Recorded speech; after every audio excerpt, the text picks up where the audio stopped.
रखिए।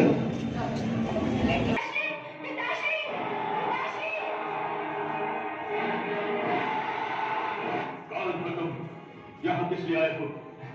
मैं हूँ देव के पुत्र कृष्ण और मैं इस मणि की खोज में आया हूँ। कौन कृष्ण? तुम्हारी भलाई इसी में है कि तुम अभी और इसी क्षण यहाँ से लौट जाओ यहाँ से। ये मणि तुम्हारी नहीं, अब ये मेरी पुत्री का आभूषण है, मैं इसे नहीं दे सकता। मणि तो देनी होगी। तो क्या तुम जामवंत को युद्ध का आमंत्रण दे रहे हो? वो भी जामवंत हो? आप जैसा समझे, मुझे तो ये मणि प्राप्त करनी है। अच्छा, तो तुम मणि के लालच में अपने प्राणों को भी दांव पर लगा रहे हो? तो फिर तुम अपने माता पिता का स्मरण भी कर लो। हो सकता है कि दोबारा तुम्हें यह अवसर न मिले। तो बोलो, मणि युद्ध के लिए तैयार हो? तैयारी तो उसे करनी होती है जो सचेत ना हो। तुम वार करो जामवंत, पहले वार करने का अधिकार तुम्हारा है, क्योंकि तुमने ही पहले मुझे युद्ध करने का आमंत्रण दिया है। अच्छा, मुझे भगवान राम और लक्ष्मण क्या दिए? कोई दूसरा युद्ध में नहीं हरा सका है। पहले ये एक बार सोच लो। सब सोच लिया है जामवंत। तो फिर ठीक है।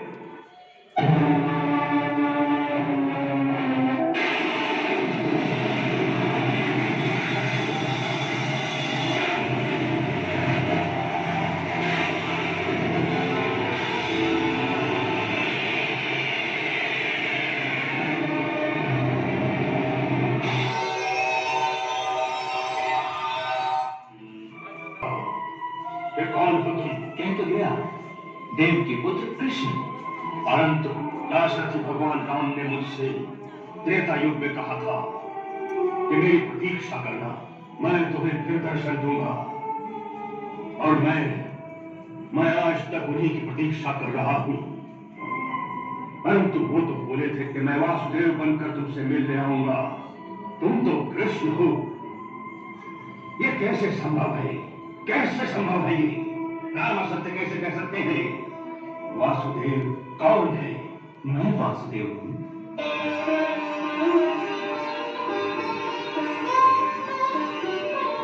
प्रभु, आपने, मैं तो आपके लिए ही इस एकांत में साधना कर रहा था। अब तो बस मेरी एक ही इच्छा शेष है कि एक बार मेरी आंखों को अपनी उसी मोहिनी सूरत के दर्शन करा दें, जिस रूप की सुधा से प्यास बुझाने के लिए ये आंखें त्रेता युग से अब तक खुली हुई हैं। यक्षराज, तथास्तु।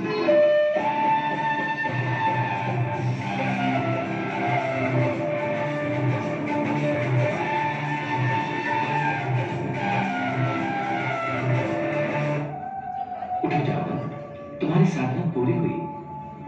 वन मारो। प्रभु, मुझे वर नहीं चाहिए।